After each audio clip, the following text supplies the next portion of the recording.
अभी एक खास परफॉर्मेंस अजून आहे. अभी एक खास एकदम खतरनाक एक आदमी है जो जादूगर है सर अच्छा और फिर भी डांसर है. ओके. डांस करते करते जादू दिखाएगा. तो बहनों भाइयों पेश खिदमत है आपके सामने हमारे इस चैनल का एक बेहतरीन कार्यक्रम जिसका नाम है शिंदे खोबरेल तेल प्रस्तुत ओगी ओगी.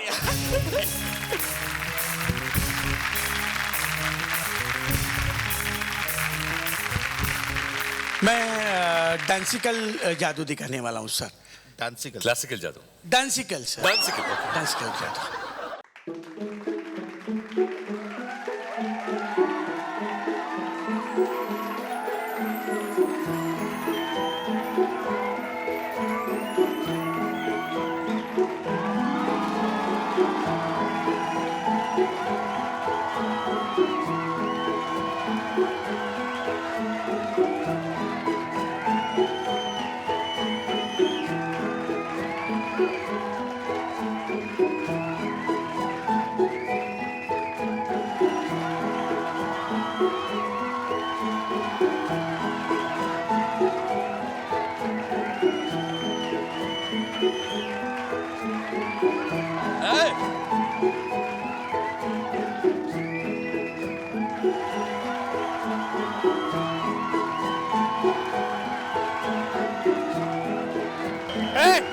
जादूगर.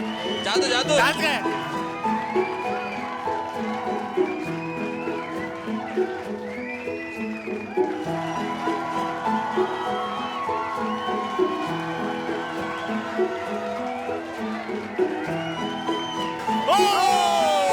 क्या बात है. Great great. वा वा.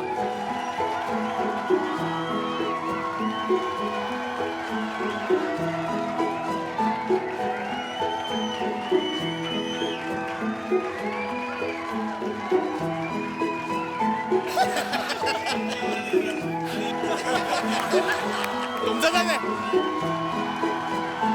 घाबरताय काय एवढं? नाही नाही जिवंत नाही जिवंत नाही.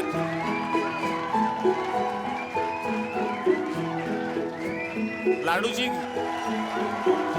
लाडू लाडू घेतलं घेतलं.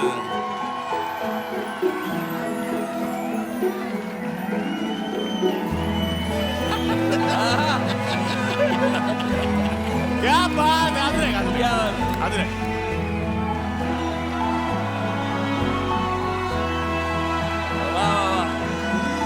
क्या बात है गायब.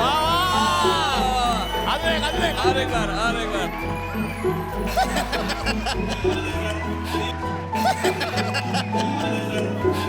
बहुत आपने मतलब ये आप कहाँ सीखे ये किसी ने आके सिखाया आपको? हाँ सर. तो कौन आए थे वो? यमदेव. उन्होंने ऐसा नहीं बोला कि ऐसी जादू करेंगे तो उठा के लेके जाऊंगा करके. वा वा. जादूगारांसाठी जोरदार टाळ्या पाहिजे. देवाच्या भूमीला कुणाची नजर लागली अन पाण्याविन माणसाची जिंदगी बुडाली. वा वा. नाही पाणी आभाळात नाही खोल जमिनीत नाही पाणी विहिरीत नाही नदी नाल्यात. पाणी गेलं तरी कुठे. पाणी हरवलं कोणी ते चोरलं. पाणी हरवलं कोणी ते चोरलं. शिमग्यावाणी बळीराजाचं शेत पेटलं. शिमग्यावाणी बळीराजाचं शेत पेटलं. पाणी हरवलं कोणी ते चोरलं. पाणी हरवलं कोणी ते चोरलं. डेव्हलपमेंटच्या वातात वारे बुजविले नदी नाले सारे. उंच टावर मिरविती तोरे कसे वाहणार पाण्याचे झरे. आता करायचं तरी काय. करा रेन वॉटर हार्वेस्टिंग नका करू पाण्याची वेस्टिंग. करा रेन वॉटर हार्वेस्टिंग नका करू पाण्याची वेस्टिंग. रेन वॉटर हार्वेस्टिंग नका करू पाण्याची वेस्टिंग. पाणी हरवलं कोणी ते चोरलं. पाणी हरवलं कोणी ते चोरलं. शिमग्यावाणी बळीराजाचं शेत पेटलं. शिमग्यावाणी बळीराजाचं शेत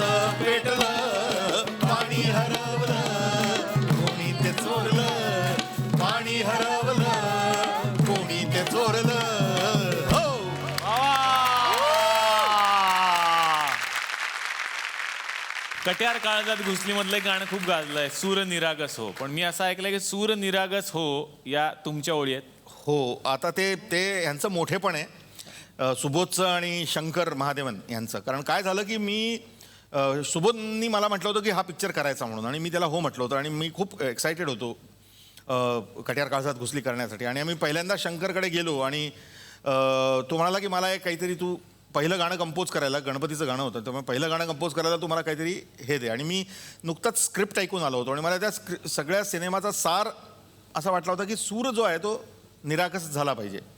तर मी ही एवढी ओळ त्याला दिली होती आणि तिथून त्यांनी कंपोजिशनला सुरुवात केली.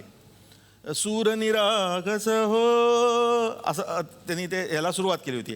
आणि मग तिथून मग काहीतरी झालं. मग शंकर पण खूप बिझी होता, माझंही काही पिकेचं काम चाललं होतं, आणि त्यात बिचारा सुबोध अडकत होता.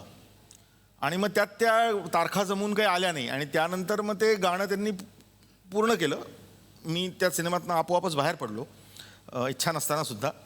पण सुबोधचं आणि शंकरचं आणि सगळ्यांचं मोठेपण आहे की ते जिथे जातात तिथे हे सगळ्यांना सांगतात की सूर निरागस होई माझी ओळ आहे. आतापर्यंत या मंचावरती आमचे पोस्टमन काका पत्र घेऊन यायचे, पण आज स्वतः सयाजी शिंदेच पोस्टमन काकांचा रोल करणार आहे. ते एक पत्र आपल्याला वाचून दाखवणार आहे. प्रिय मित्रांनो, एक काळ असा होता की गावात रोज काही ना काही समस्या दिसायच्या. कधी पाऊस नाही, कोणाला रोजगार नाही, कोणी व्यसनी आहे, कोणी शेतकरी कर्जबाजारी आहे. वाटायचं पैसा असता तर सगळ्या अडचणी चुटकीसरशा सोडवल्या असत्या. खूप वाईट वाटायचं, आपण लोकांना मदत करू शकत नाही याचं.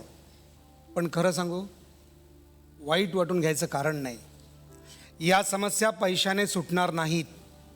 एवढी वर्ष कर्जमाफी आणि पॅकेज देऊन पण सुटल्या नाहीत. कारण आपण माणसं उभी करतोय बळेच टेकू देऊन. खरं तर आपण झाडं उभी केली पाहिजेत, सावली देणारी, ऑक्सिजन देणारी, फळं देणारी, फुलं देणारी. माणसं माणसासाठी जगत नाहीत, तेवढी झाडं जगतात माणसांसाठी. बाळंत विड्यापासून अंतिम संस्कारापर्यंत झाडाशिवाय माणसाचं पान हलत नाही. माणसं उभी राहिली पाहिजेत असं वाटत असेल तर एका माणसामागे शेकडो झाडं उभी राहिली पाहिजेत. अनुभव आहे म्हणून सांगतो, लहान असताना ज्या समस्या पाहिल्या होत्या त्या आजही तशाच आहेत. त्याला कारण निसर्ग किंवा सरकार नाही. पाऊस पाडणं सरकारचं काम नाही, आणि आभाळ पहिल्यासारखं भरून येत नाही कारण त्याला आपण आमंत्रण देत नाही. अहो, आपण सामान्य माणसं तर पत्रिका असल्याशिवाय लग्नाला जात नाही, एवढा इगो आहे आपल्याला. मग ते तर बोलून चालून आभाळाला पत्रिका लागणारच.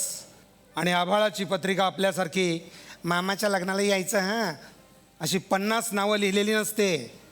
आभाळाची पत्रिका असते झाड, हिरवगार झाड. मग यावर्षी आभाळाला पत्रिका पाठवायची ना. मग पैसे नाहीत म्हणून निराश होऊ नका. बिया गोळा करा, रोपं तयार करा.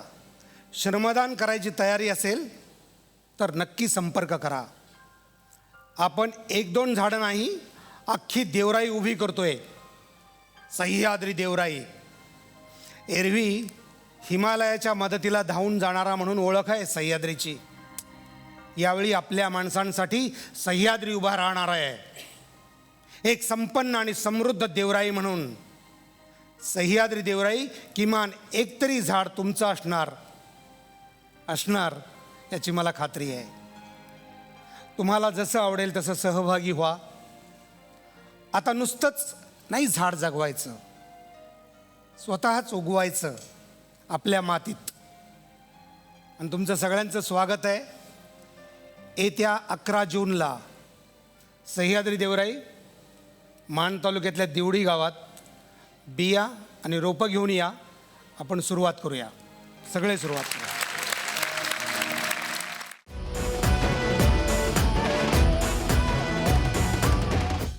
मी मराठी, झी मराठी.